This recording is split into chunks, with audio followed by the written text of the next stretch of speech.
Trending Pia po. Ayan, bago natin start na ating reaction video, pasalamatan mo natin si Lord. Thank you po. At syempre guys, pasalamatan natin na may-ari ng video, si Kuya Renzen Vlog. Ayan, kung hindi ka pa nakasubscribe, subscribe ka na. At syempre, huwag kalimutan supportahan ama ng Kalingap Kuya Bao Santos Matubang, Kalingap Rob, Ate Edna. Ayan, si Kalingap Edu, si Dr. Love. Yes, supportahan po natin lahat po ng mga nasa Kalingap. Please support po natin. Kuya Jomar, maraming salamat po sa lahat na nagla-like, nagsishare, nagsasubscribe kay Trending Pia. Maraming thank you po. So ngayon guys, i-reaction natin itong grabe. Kasi nga dahil sa mga nangyari, kaya tuloy, ayan, tinatanong na rin ang about sa EDSI. Sa EDSI naman, hindi naman ang nangyari, para sa akin kasi, hindi naman ang nangyari kay Juan, mangyayari din kay Pedro. Diba? Magkakaiba ng mga sitwasyon, magkakaiba rin. Diba? May kanya-kanyang, may kanya-kanyang kapalaran ang bawat isa sa atin. O, diba? So, panoorin po natin ang sinabi dito ni Dr. Love at pinatunayan pa ni Kalingap Rob. Panoorin po natin guys. Sabi daw, ang susunod ay EDSI na. Ang EDSI na daw ang susunod na maghihiwalay. Oh, shh. Wag. Hindi pa ako yumaman, maghihiwalay na. Pambihira yan. Payamanin niyo muna ako bago maghiwalay. Hindi pa ako yumaman. Boss, maghiwalay na. May mga comment kasi sa live ko kanina, EDSI na daw ang susunod. Hindi yun susunod. Malabo yun. Malabo yun. Ever ni forever. Yan ang kasunod ng Sila daw ang totoong nagmamahalan. Kaso si Dr. Rob, kinakabahan baka daw sumunod na. So ayun, grabe, malabo daw na sumunod ang EDSI. Mismong si Kalingap Rob ang nagsabi. At syempre, ganun din si Dr. Love. Hindi daw mangyayari yon. Hindi susunod ang EDSI doon. Yun na sinasabi ko guys, hindi ang nangyari kay Pedro, mangyayari din kay Juan. Di ba? Ganon. Basta tayo, enjoy lang, enjoy. Di ba? Hindi pa nga ako yumaman. Gusto mo lang paghiwalayin. Ay, grabe. Payamanin mo muna ako bago po paghiwalay. Mayaman ka na baga? Ay, wala pa. Payamanin talaga. Sa pagmahal. Wala pa tayong Milyon na. Marami ka nang tinutulungan. Marami tayong tinutulungan doon. Napunta lahat. Wag mo alam. Matindi to si Dr. Lam. Hindi pa nga daw siya yung mayaman. Ganon. Wala. Grabe. Nabasa ko lang doon sa comment sa live ko kanina. Ang sabi, Kasi EDSI na daw ang susunod na maghihiwalay. malabo yun. Sa mga nagsasalita at nagsasabi nun, isang malaking failure ang pangarap nyo na yan. Sabihin Sa totoo lang, Sa mga nagsasabi daw sa mga nagko-comment, ayan, malabo daw yon. Failure daw yung mga iniisip nyong yan. Oh, di ba? Oh. Basta tayo guys, enjoy lang. At syempre, pangahawakan natin yung mga, syempre founder yan. Lalo na higit si Kalingap Rob. Yan ang director. Syempre, siya, mapipil niya talaga yun. Kung real ba o hindi. At syempre, ang alam ko dyan kasi guys, mas close po talaga si Kalingap Edu sa pamilya ni Kalingap Rob, di ba? Kaya siguro, mas alam, di ba? naman sila lang din ang totoong nagmamahalan. Yun. Sila lang din ang love team na Totoo yan. tawag natin may forever talaga sa darating na panahon. Yan guys, ayan daw ang love team na may forever pagdating ng panahon. Ay, grabe, ang sarap na mapakinggan nun, Dr. Love. Grabe, ang sarap sa dibdib, ang sarap sa tenga, di ba? Lalong higit syempre sa lahat ng mga EDSI fans na sobrang natutuwa sa sinabing ito ni Dr. Love. Forever, ibig sabihin, sila na at the end, forever nga di ba? Grabe. EDSI lang ang Sabihin ang jumper, hindi. Alala. Ang Jomcar talaga, dahil ang sinasalita ko kasi, bilang founder ng EDSI. Si Boss na pang sasagot sa Jomcar. Kasi siya ang founder ng Jomcar. Sabi nga ni Boss Rob, ang EDC daw ang totoong magjowa. Ewan ko, narinig ko lang sa kanya kanina. Pero paano pala yung jump car, boss? Totoo din yun. Totoo din yun. Ang EDC daw ang totoong magjowa. At sabi rin dito, ang Jomcar ang totoong magjowa din. Diba? Kasi guys, ang tagal na po ng EDC. Ang tagal na rin ng Jomcar. Posible talaga yon kasi 'di ba nga nagtagal nga sila eh. Ibig sabihin, 'di ba magkasundo, may MU, at tayo na maghiwalay. O na-develop na sa isa't isa. O di ba? Grabe. Si Boss Rap pwede magpaliwanag dyan, siya ang founder dyan eh. Ako, magpapaliwanag ako, sa ITC lang din palagi. Ay, grabe. Iba ka talaga, Dok. kang bata. Oo, siyempre. Ay, dito yung mga EDC, oh. Nakantabay lang. Kaya na mga FC. Tagramer. Yan. Kaya mahirap dun, Dok, ano? Oo.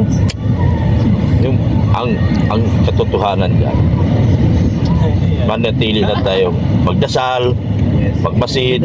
Nakita ko si Joy kanina, malungkot eh. Malungkot lang siya dahil ikaw ba naman nabigla. Pero darating ang araw, liligaya din siya. Yes. Parang kanta lang yan. Ligaya sa piling ng iba. Ay, grabe At naman. kung ang langit mo ay ang kapiling niya. May anong labas, baby po? Boy? Baby ko? Guys, take note ha. Sa EDC lang daw talaga ang may forever. Oh, di ba? Hindi yan magsasalita si Dr. Love ng ganyan kung pagdating sa huli ay hindi niya yan mapapatunayan. Di ba? Kasi kita nyo sa nangyari ngayon, ay pag hindi napagbash siya, pag hindi yan nangyari. Di ba? Kaya panghawakan natin yung sinabi niyo ni Dr. Love. Kasi siya, sure bull eh. Sure bull sa kanya eh. Na talagang sa EDC may forever. Naniniwala na ako sa forever. Grabe. Ay, Diyos ko. Diyos ko, Lord. Diyos ko, Lord. Ganda mo, Guys, napag-usapan namin yung EDC at Danjoy at nagkakagulo ang mga viewers. Minsan lang, kaganina lang ako nag-live, may basher pa na Pinsan ka na nga lang mag-live eh. ako. May mga basher doon na EDC na daw ang susunod na maghihiwalay. Malabo yan, boss, ano? Grabe yung sila pag ganun. Behind the camera. Ayan, si Kalinga Prab mismo ang nagsalita na malabong mangyari yan na maghiwalay ang EDC. Naniniwala na ako sa forever. O, di ba? Sweet sila. Grabe yung kanilang Magkasama kasama mag-scout. sinusundo, hinahatid. Bibihira yan. Ayan, yan na nga yung patunay, guys. Tulad ng bakasyon, talagang si Beyonce sumasama sa pag-scout, di ba? Sumasama kay Edu. Di ba? Nung bakasyon siya. Kaya talagang iba. At yung paghahatid, pagsusundo, kung gaano kalayo na ginagawa lagi ni Kalingap Edu. Di ba? Kakaiba yun. Ibang-iba talaga yun. Di ba? Grabe. Kasi hindi ka mag-i-effort ng ganun kung wala talaga. Di ba? Kung wala kayong pagkakaunawaan, wala lang yun. Yung ba namang abutin ka ng 10 oras ng gabi sa paghahatid at alam mo napakalayo at delikado. Di ba? Yun na yun na talagang sa EDC may forever. Ay, grabe. Bibihira yan. Sila lang nila. Pero ako, guys, talagang ine-enjoy ko lang. Pag lalo yung forever ay nangyari, mas enjoy na enjoy tayo lahat. Di ba? Tapos, mag-expect ka, worst comes to worst, wala, malabo yan. Worst comes to worst. Oo. Di Tagalogin mo nga to. Translate mo nga sa Tagalog. di ano yun eh. Dinudugo daw yung ilong ni J. Brad. Hindi mo kasi nalilipad Tagalogin kami. na yan daw. Malabo talaga eh. Grabe yung ano. Kumbaga sa tubig ba? Kung nandoon ka nga doon sa feeding niya sa pamimigay namin kahapon, sabi niya wala man dito si Insi, pero nasa puso ko siya. Ay, sana. Ay, grabe naman talaga. Saan ka Ayan, di ba nung namigay nga sila at hindi nakasama si Beyonce, may nagtanong, may teachers pa nga hinahanap si Beyonce. Hindi man kasama, pero nandito sa puso ni Kalingap Edu, syempre ang kanyang wifey. At saka guys, kakaiba talaga ang EDSI. Pansin nyo guys, di ba? Ang tahanan ni Bibi Beyonce ay halos picture ni Edo. Sa baba pa lang ng bahay, mapapagkamalaan mo na mag-asawa na sila. Pagpasok pa ng kwarto, di ba? Pagpasok pa ng kwarto, makikita mo, puro picture nilang dalawa. Di ba? Yung ba ang hindi totoo? Yung ba yung sinasabi nila na susunod ang EDSI? Parang napaka-imposible. Kasi kita mo naman sa effort ng bawat isa ang ginagawa. Di ba? Na talaga makikita mo yung pagmamahalan nila. Ay, grabe. Kita ganyan? Sa bunganga ni Edo mismo nang galing yan. Hinahanap kasi ni Aurora, si Insi. Saan si Beyonce? Sabi niya, wala man dito si Insi sa inyong harapan niya yun, pero nasa puso ko siya. Oo, ganun ang sagot niya. Sana all, ano? Sana all. Oo. Kaya, Di ba? wala, malabo yung mga... So, Guys, malabo daw ang iniisip ng iba at iniisip ng mga bashers. Alam ko marami ding naguguluhan kanina. Lalo't sa live ni Kuya Bal. Alam nyo guys, wag niyong isipin yon.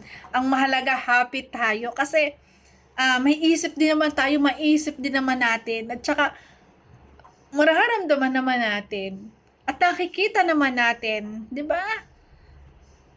Sa bahay pa lang, yun na lang ako guys. Doon na lang ako. Sa bahay pa lang ni Bibi Beyonce at sa kwarto. Diba? Maglalagay ka ba dyan ng picture lang kung love team lang kayo? Diba? Hanggang sa bahay, sa baba, sa kwarto, halos lahat picture na. O diba? Oh, naniniwala na ako sa forever, diba? Naisip ko nga naman yun. Diba? Kung love team lang kayo. Bakit halos lahat sa bawat sulok doon sa kwarto, sa uluhanan, sa tagiliran, nandun ang picture nilang dalawa. Na pagpagising pa nga daw sa umaga, good morning, Gabi. O, di ba? At, ay, naku! Di ba? Kung magkalabuan. oh, malabong magkalabo. Tama. Tama yun, Dok. Ayan. Malabong magkalabuan. Ang malabo dito, hindi na pwedeng malabo lumakad. daw guys, malabong magkalabuan ng EDSI. Oh, di ba? Panghawakan natin yung sinasabing ito ni Dr. Lau. Kasi alam na yan, kapitbahay pa nga eh, di ba? Ayan. Hindi mag-isa. May buntot. May buntot Ito na. daw ang Saan ka punta? malinaw. Ang malinaw. May buntot na. Saan ka May punta? buntot Saan na. ka? Kasama ko. Ganyan pag may girlfriend ka na, syempre, imo-monitor mo kung saan pupunta. At pag may oras ka, o saan ka punta, sama ako. Para secure ka. Ay, grabe. Hindi pwedeng ikaw lang. Hindi pwede ikaw lang. Siyempre kasama lagi yung isa, di papayag yun. Sumasama daw, boss, pag may lakad sa EDS. Ay, binabantayan na. Binabantayan talaga, grabe magbantay si Beyonce, parang si Jaworski. Mahilig ka sa basketball, Jaworski talaga. Baka pipilayan pa pag Ayun, ang matinding bulong guys. Si Beyonce ay ibang magbantay para daw si Jaworski. Kung magbantay, walang makakalusot. Walang makakalusot. Sorry na lang kayo. Bantay ng kanyang hobby. Walang makakalusot. Ay, grabe. Grabe guys, no? Grabe yung interview ito, yung vlog na to na talagang nagpasaya na naman sa ating puso at nagpasabik na naman sa part na susunod ng EDSI, di ba? Sobra tayong napasaya ng vlog na to ni Kuya Renzen. Di ba? Grabe yung nalaman natin na talagang andyan na. Siyempre, pag girlfriend yan, hindi basta-basta ka makakalakad. Sasama ka. Hindi ka basta-basta makakaalis. Kundi ka magpapaalam o sasamahan ka. Yun, ganun di ba? So yan guys, ay panghawakan natin yung sinabi niya ni Kalinga Prab at ni Dr. Love na, sabi ni Dr. Love na, sa EDSI My Forever. Ayan guys! Happy ang mga puso ng mga EDSI fans! So yan, thank you for watching at kung nagustuhan ng reaction video ko, pwede pa like, share, and subscribe! Trending Pia po. Maraming salamat! God bless! I love you. Ingat palagi. Bye-bye!